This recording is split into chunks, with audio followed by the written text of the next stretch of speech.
पूर्व deputy CM Dushyant Chautala Bhiwani में भाजपा और हुड्डा पर खूब दहाड़े। उन्होंने हुड्डा को निशाने पर लेते हुए बेटे दीपेंद्र के लिए राज्यसभा सीट भाजपा को देने का बड़ा आरोप लगाया।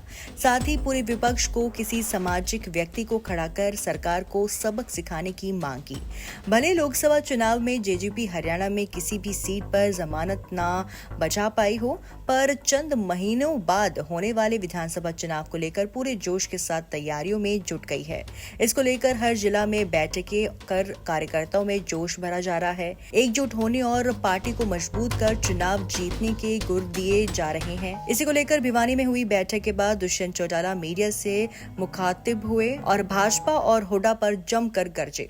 जिला स्तर पर पार्टी संगठन की बैठकें आगामी विधानसभा की रूपरेखा के लिए करी जा रही है और उसके अंदर कैसे विधानसभा की लड़ाई आगे मजबूती से कार्यकर्ता साथी लड़े। डॉक्टर साहब ने उस पर दिशा निर्देश भी दिए और मैं मानता हूं कि 100 दिन का जो लक्ष्य डॉक्टर साहब ने स्थापित किया है, एक परिवर्तन प्रदेश में सभी कार्यकर्ता मिलकर लाने का काम करेंगे और बदलाव जो प्रदेश को मजबूती से कैसे आगे बढ़ाया जाए उसके प्रति।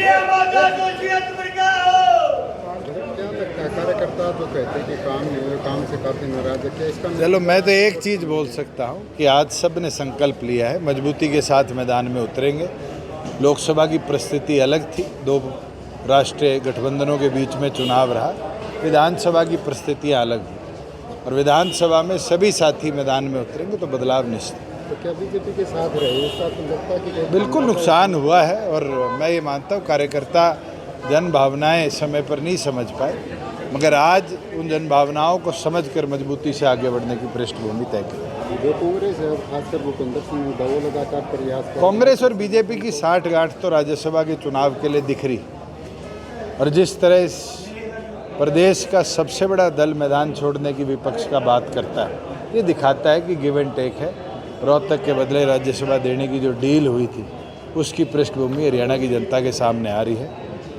मैं तो और लोगों से चर्चा कर रहा हूं और जल्द कोई सामाजिक ऐसा व्यक्ति जिसका हम सब के बीच में एक ऐसा कद रहा हो, हम उससे अपील करेंगे और अपील कर कर उनसे बात कर कर आगे राज्यसभा की तरफ। भूपेंद्र सिंह हुड्डा ने ऑफर किया था कि मैं तो कहता हूँ सामाजिक तौर पर परिवार छोड़ दीजिए, खुद के बेटे को जिताने के लिए तो राज्यसभा की सीट बीजेपी को गिफ्ट कर रहे हैं। परिवार छोड़ दीजिए, आज सामाजिक तौर पर किसी को उठाइए और देखते हैं विपक्ष क्यों नहीं एक होगा, और विपक्ष एक होगा तो जो अल्पमत की सरकार है उसको जवाब देंगे। पूर्व डिप्टी सीएम दुष्यंत चौटाला ने सबसे पहले कहा कि हमारे सभी कार्यकर्ता एक होकर मैदान में उतरेंगे तो निश्चित तौर पर बदलाव होगा।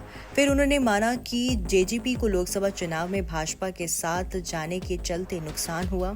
इसके बाद दुष्यंत चौटाला ने दीपेंद्र हुड्डा के लोकसभा सांसद बनने पर खाली हुई राज्यसभा सीट को लेकर भाजपा और कांग्रेस की साठगांठ होने का आरोप लगाया। उन्होंने कहा कि इस सीट को लेकर भाजपा और कांग्रेस में गिव एंड टेक हुआ है।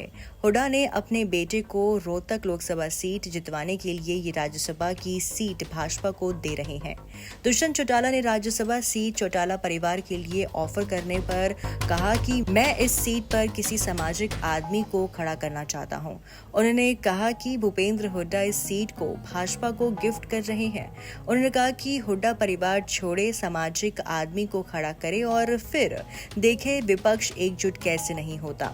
दुष्यंत चौटाला ने कहा कि विपक्ष एक होगा तो अल्पमत की सरकार को जवाब मिलेगा। भाजपा से अलग होते ही लोकसभा चुनाव में करारी हार के बाद जेजेपी विधानसभा जीतने के लिए मैदान में उतरी है। अब देखना होगा कि चंद दिनों की मेहनत के बाद क्या जेजेपी कोई कमाल कर पाती है या नहीं।